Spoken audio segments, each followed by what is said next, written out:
வணக்கம் மக்களே, இன்றைக்கி என்ன பண்ண போகிறோன்னா மீன் புட்டு செய்யலாம் வாங்க. அது எப்படி செய்யுதுன்னு பார்க்கலாம். எந்த மீன்லன்னா செய்யலாங்க, முள் இல்லாத மீனில் செய்யலாம். நான் இன்றைக்கி பண்ணா எடுத்துக்கினேன். ஒரு 10 நிமிஷம் வேக வைங்க, அப்படியே வெந்துடும். இட்லி குண்டான்லன்னா கூட வேக போட்டுக்கலாம். இது மாதிரி ஆற விட்டுட்டு இந்த தோலை பிரித்து எடுத்துருங்க, தனியாக வந்துடும். டேஸ்ட் நல்லா இருக்குங்க. குழந்தைங்க மீன் சாப்பிட்லைன்னா இது மாதிரி செஞ்சு கொடுத்துருங்க, சாப்பிட்ருவாங்க. மிளகுத்தூள், மஞ்சத்தூள், மிளகாத்தூள் போட்டு நல்லா மீன் பிசைஞ்சிக்கோங்க. சேர்ந்த மாதிரி உப்பு போட்டு.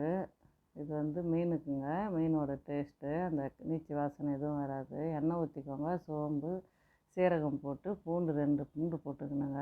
நல்லா வதக்குங்க. வெங்காயம் போட்டு நல்லா வதக்கிட்டு கருவேப்பிலை போடுங்க. பச்சை மிளகா போட்டுக்கோங்க. அதுவும் நல்லா வதங்கட்டும்.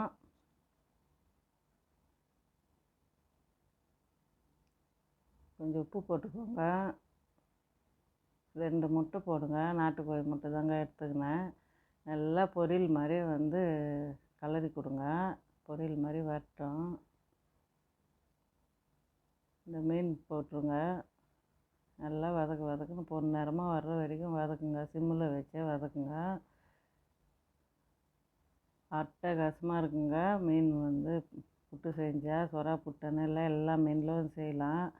சாப்பிடாத குழந்தைங்க கூட இது மாதிரி செஞ்சு கொடுத்தா சாப்பிட்ருவோம். இந்த வீடியோ பிடிச்சிருந்தா லைக் பண்ணுங்கள், ஷேர் பண்ணுங்கள், கமெண்ட் பண்ணுங்கள், சப்ஸ்கிரைப் பண்ணுங்கள்.